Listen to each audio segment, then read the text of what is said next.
नमस्कार, आप देख रहे हैं लंच ब्रेक। आपके साथ हूं मैं नेहा बाथम। इस वक्त चिल्ड्रन न्यूट्रिशन पार्क में प्रधानमंत्री नरेंद्र मोदी मौजूद हैं, वहां पर मुआयना कर रहे हैं। दरअसल ये चिल्ड्रन पार्क बनाया गया है बच्चों के मनोरंजन के लिए और इसमें अलग अलग रंग भरने की कोशिश की गई है। इसी का जायजा लेते हुए प्रधानमंत्री एक टॉय ट्रेन में भी वो बैठे हुए दिखाई दिए। उससे पहले एकता मॉल में वो मौजूद थे और आरोग्य वन का भी उन्होंने उद्घाटन किया। तो 17 ऐसे प्रोजेक्ट्स हैं जिनका शिलान्यास या फिर जिनका उद्घाटन प्रधानमंत्री नरेंद्र मोदी को इस 2 दिवसीय दौरे में करना है। 15 एकड़ में फैला एकता मॉल, उसकी भी शुरुआत प्रधानमंत्री के कर कमलों से। और साथ ही इस मॉल की विशेषता है कि यहाँ पर हस्तशिल्प की दुकानों को बढ़ावा दिया गया है। सही विकास के लिए जो चीजें जरूरी हैं, चाहे गोपी घांगर हमारी संवाददाता इस वक्त हमारे साथ जुड़ी हुई है। गोपी, क्या कुछ चल रहा है इस वक्त? ताजा वहां पर स्थिति आप क्या देख पा रही हैं? बिल्कुल, मैं आपको बता दूं नेहा कि फिलहाल पोषण कितना जरूरी है, कैसे ये पोषण लिया जाए, इसीलिए इस पार्क का नाम चिल्ड्रन न्यूट्रिशन पार्क रखा गया है। यानी कि हर उस चीज को इस पार्क में शामिल किया गया है जो बच्चों के खाने के पोषण से जुड़ी हुई है।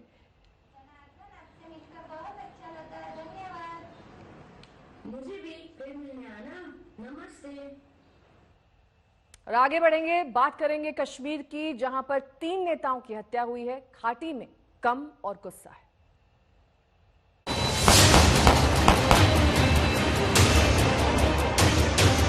लहू के कतरे कतरे को हम व्यर्थ नहीं जाने देंगे और चुन चुनकर इन आतंकवादियों का कश्मीर घाटी से सफाया करेंगे।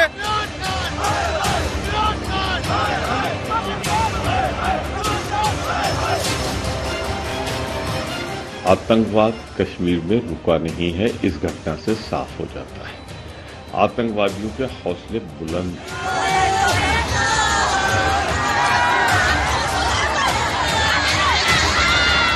शैतानी हरकतें होती हैं तो इंसानियत और मजबूत होकर के उभरती है, राष्ट्रवाद और मजबूती के साथ अपना परचम फहराता है।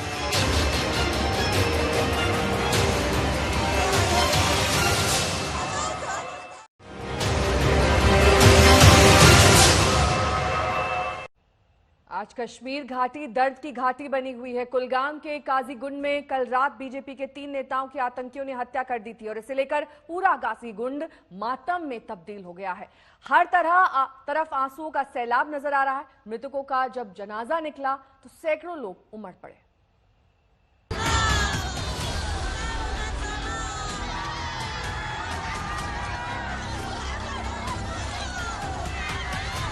मातम का ये मंजर पत्थर दिल इंसान को भी दहला दे।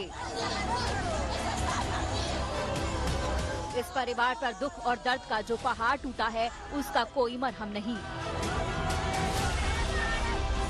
अपने को खोने का गम क्या होता है, इन लोगों से बेहतर इस वक्त कोई नहीं जानता। क्या महिलाएं, क्या पुरुष, हर किसी के लिए इस वक्त खुद को संभालना मुश्किल हो रहा है। अथाह दर्द के इस समंदर में सिर्फ पीड़ित परिवार ही नहीं बल्कि पूरा इलाका शामिल है। गलियां लोगों से भरी हुई हैं, जिसे जहां जगह मिली वहीं से इस दुख में शामिल है। कुलगामा के काजीगुंडा में ये बीजेपी के 3 कार्यकर्ताओं की अंतिम यात्रा है। लगभग पूरा इलाका इस शव यात्रा में शामिल है। सियासी लिहाज से ऐतिहासिक बदलावों से गुजर रही धरती की जन्नत एक बार फिर खून से लाल हुई है। सुरक्षा बलों के आगे पस्त हो रहे आतंकवादियों ने बौखलाहट में खूनी खेल खेला। दक्षिण कश्मीर के काजीगुंडा में आतंकवादियों ने इसी कार में सवार बीजेपी के 3 नेताओं पर सामने से गोलियां बरसा दी। आतंकवादियों ने इस हमले को उस वक्त अंजाम दिया जब तीनों नेता एक कार से रात 8:30 बजे करीब लौट रहे थे। तीनों को आतंकवादियों ने घेर लिया और सामने से गोलियां बरसा दी। घेराबंदी ऐसी की गई कि भागने का मौका तक नहीं मिला। अभी तक जो हम लोग अपने ऑफिसर्स बात किए, मौका पा के मुआयना किए और टेक्निकल जो एविडेंस देख रहे हैं, उससे लग रहा है कि जैसा कि अल्ताफ यहाँ का एक लोकल है, कल शाम 8 बजे उसका अल्टो कार 3 मिलिटेंट आया था, उसको स्नैच करके और इस गाड़ी में यहाँ तक आया है। उससे पहले यहाँ पर हमारे जो फिदा हुसैन साहब थे, उनके 2 कलीग थे, तीनों गाड़ी में बैठे हुए थे। उस पर नज़दीक आके अंधाधुंध फायरिंग किया और उनको जख्मी काफ़ी हो गए, हॉस्पिटल लेके रास्ते में उनका डेथ हो गया। और फिर उसी गाड़ी में तीनों मिलिटेंट में बैठ के अच्छे वाले एरिया में निकल गए, जहाँ से आज गाड़ी को सीज किया गया है। आतंकी हमले में मारे गए नेताओं में बीजेपी के युवा मोर्चा के जनरल सेक्रेटरी फिदा हुसैन के अलावा उमर राशिद बेग और उमर रमजान शामिल हैं। तीनों को अस्पताल ले जाया गया, लेकिन उनकी जान नहीं बच पाई। बीजेपी ने साफ कहा है कि जो पार्टियां कश्मीर में सक्रिय हो रही हैं, वो निशाने पर हैं। ये मानता हूँ कि ये पाकिस्तान की बौखलाहट है और उन ताकतों को भी बताना चाहूँगा जो ताकतें करवा रही है, तो उन ताकतों को बताना चाहूँगा कि हमारे हौसले जो है बुलंद है। तो हमारे 3 लोग, पिछले महीने 5 लोग शहीद हुए, आज 3 लोग हुए, बट हजारों कार्यकर्ता हमारे साथ जुड़ रहे हैं। भारतीय जनता पार्टी हिम्मत नहीं हारेगी। भारतीय जनता पार्टी का कार्यकर्ता डेडिकेटेड है और अपने देश के लिए काम करने के लिए खड़ा है, अपने आवाम के लिए खिदमत करने के लिए खड़ा है।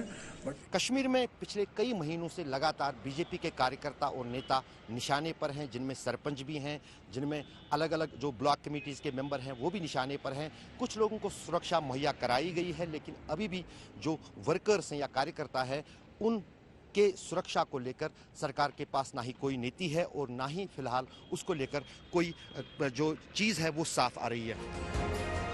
कश्मीर में बीजेपी के नेता हाल के कुछ हफ्तों में आतंकियों के निशाने पर आए हैं। 8 जुलाई को बीजेपी नेता वसीम बारी के अलावा उनके भाई और पिता की हत्या कर दी गई थी। 4 अगस्त को कुलगामा के आखरन नौपुरा में बीजेपी के नेता और सरपंच आरिफ अहमद पर जानलेवा हमला हुआ। 6 अक्टूबर को गांदरबल में भी जिला बीजेपी उपाध्यक्ष गुलाम कादिर राथर को मार दिया गया था। कल सुबह ही एनआईए ने कुलगामा में आतंकियों के संदिग्ध ठिकानों पर छापेमारी की थी। कुछ घरों की तलाशी ली गई थी, लेकिन कुछ घंटों बाद ही आतंकवादियों ने तिहरे हत्याकांड को अंजाम दे दिया। श्रीनगर से शुजाउल्लाह और अशरफ वानी के साथ आज तक ब्यूरो। कुलगाम में अपनी पार्टी के नेताओं की हत्या पर आक्रोश है। जम्मू में बीजेपी युवा मोर्चा और शिवसेना के कार्यकर्ताओं ने पाकिस्तान के खिलाफ प्रदर्शन किया और पीएम मोदी ने भी इस वारदात पर शोक व्यक्त किया है।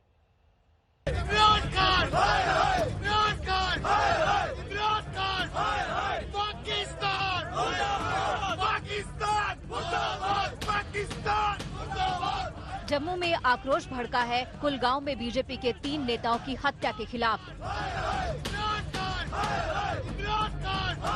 भारतीय जनता युवा मोर्चा के कार्यकर्ताओं ने बीजेपी नेताओं की हत्या को लेकर पाकिस्तान और वहां के पीएम इमरान खान के खिलाफ प्रदर्शन किया।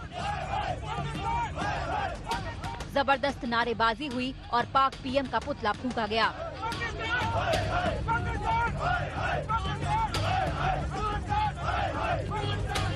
दक्षिण कश्मीर के कुलगाम जिले में और यहाँ पर आज जम्मू शहर में जो है भारतीय जनता युवा मोर्चा के जो कार्यकर्ता हैं वो पाकिस्तान के विरुद्ध उग्र प्रदर्शन कर रहे हैं। आप देख सकते हैं पाकिस्तान के खिलाफ नारेबाजी हो रही है, इमरान खान के खिलाफ नारेबाजी हो रही है और यहाँ पर जो युवा जो मोर्चा है भारतीय जनता पार्टी का, उसके जो कार्यकर्ता है उनमें काफी आक्रोश है। जम्मू कश्मीर में अमन को पटरी से उतारने की ये नई साजिश है। कायर आतंकवादियों ने एक बार फिर सुरक्षा से खेलने का दुस्साहस किया है। आतंक के हॉटस्पॉट कुलगामा में दहशतगर्दों ने गुरुवार शाम को कुछ ऐसा किया, उससे उबल पड़ी है बीजेपी। कायर पाकिस्तानियों ने रात के अंधेरे में छिपकर पीठ के पीछे वार किया और हमारे 3 कार्यकर्ता शहीद हो गए। हमारे शहीद कार्यकर्ताओं की शहादत, उनका बलिदान व्यर्थ नहीं जाएगा। लहू के कतरे कतरे का बदला हम लेंगे।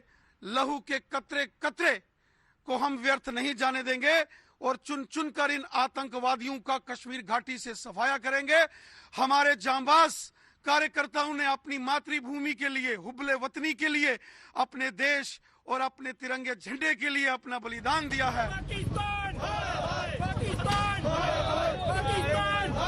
इस हमले ने एक बार फिर साबित कर दिया कि कश्मीर में बदलाव की बयार से अमन के दुश्मनों का दम घुटने लगा है। दहशतगर्द आपा खोने लगे हैं। बीजेपी का कहना है कि जो पार्टियां कश्मीर में सक्रिय हो रही हैं, वो निशाने पर हैं।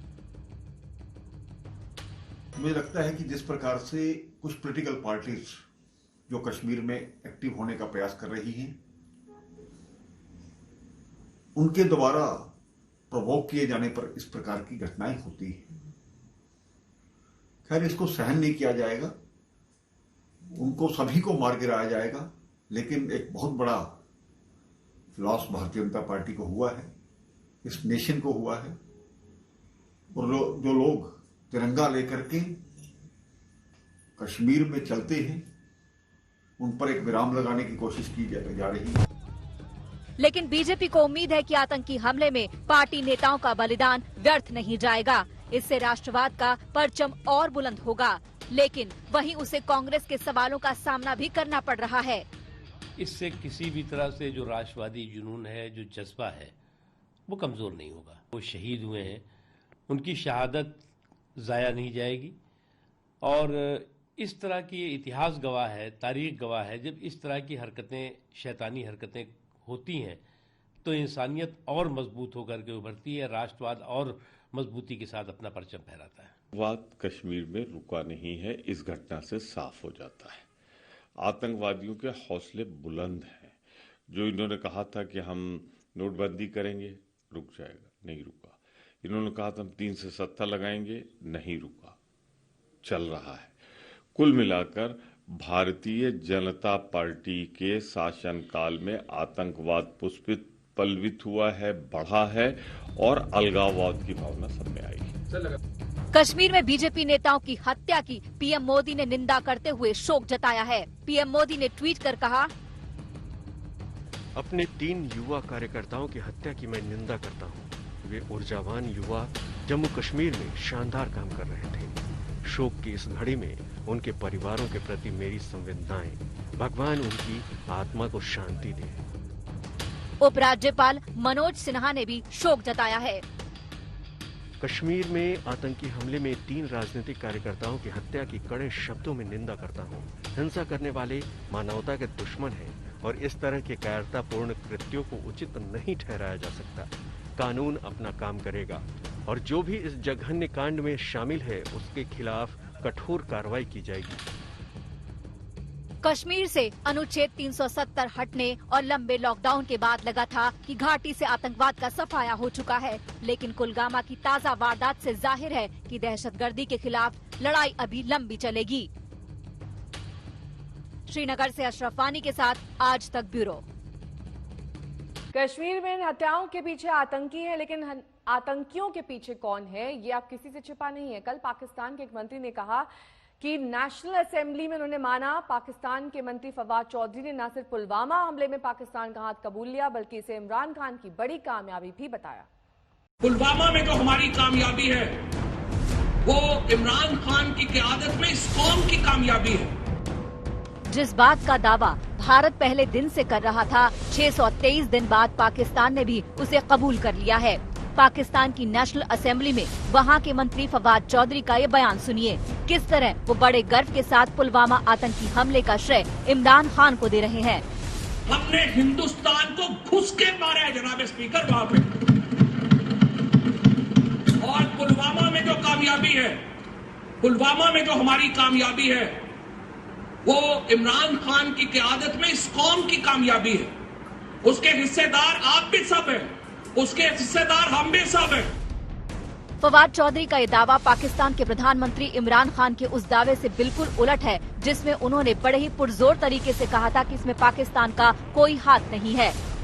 मैं आज हिंदुस्तान की गवर्नमेंट को ऑफर कर रहा हूँ, किसी किस्म की आप तहकीकात करवाना चाहते हैं इस इंसिडेंट में कि कोई पाकिस्तानी इसमें मुलव्वस था, हम तैयार हैं। अगर आपके पास कोई एक्शनेबल इंटेलिजेंस है कि पाकिस्तान इन्वॉल्व है, वो हमें दे, मैं आपको गारंटी करता हूं कि हम एक्शन लेंगे। बहरहाल इमरान के दावे की पोल उन्हीं के मंत्री ने खोल दी है। पाकिस्तान पर भारत का आरोप एक बार फिर से सही साबित हुआ है। पाकिस्तान के उन मंत्री का धन्यवाद देता हूं कि जिस बात को अब तक नहीं कबूल रहे थे उन्होंने कबूल ली। आतंकवादी घटना कराना अगर बहुत बड़ी कामयाबी मानी जाती है या अचीवमेंट माना जाता है सरकार का, तो सिर्फ एक ही चीज दिखाता है कि पाकिस्तान एक आतंकवादी देश है। जितना इसके ऊपर दुनिया अलग अलग प्रतिबंध लगाए उतना ज्यादा अच्छा है। पैर कांप रहे। एक दिन पहले पाकिस्तान के पूर्व स्पीकर और पूर्व विदेश मंत्री ने नेशनल असेंबली में ये खुलासा किया था कि विंग कमांडर अभिनंदन को बंदी बनाने के बाद पाकिस्तानी आर्मी चीफ के पांव भारत के हमले की आशंका में कांप रहे थे। वो पसीना पसीना हो रहे थे। इसी खौफ में उन्होंने अभिनंदन को रिहा किया था। प्राइम मिनिस्टर साहब ने आने से इनकार कर दिया और चीफ ऑफ आर्मी स्टाफ तशरीफ लाए। पैर कांप रहे थे, पसीने माथे पे थे और हमसे शाह महमूद साहब ने कहा, फॉरेन मिनिस्टर साहब ने, कि खुदा का वास्ता है अब इसको वापस जाने दें, चूंकि 9 बजे रात को हिंदुस्तान पाकिस्तान पे अटैक कर रहा है। इसी बयान के जवाब में इमरान खान के मंत्री ने वो सच कबूल किया जो अब तक सिर्फ आरोपों की शक्ल में था। क्या यूएन अब पाकिस्तान के खिलाफ कार्रवाई करेगा? क्या FATF पाकिस्तान को ब्लैकलिस्ट करेगा? आज तक ब्यूरो। पाकिस्तान की असेंबली में वहां के मंत्री ने सच कबूला और इधर राहुल गांधी बीजेपी के निशाने पर आ गई। पुलवामा हमलों पर बयानबाजी को लेकर बीजेपी राहुल गांधी और विपक्षी नेताओं से माफी की मांग कर रही है। हमने हिंदुस्तान को घुस के मारा है जनाब स्पीकर वहां पे।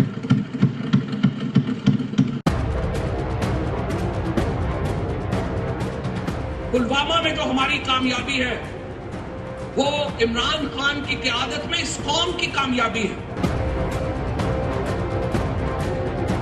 अब देश से इन लोगों को माफी मांगनी चाहिए। राहुल गांधी जी को माफी मांगनी चाहिए देश के सामने।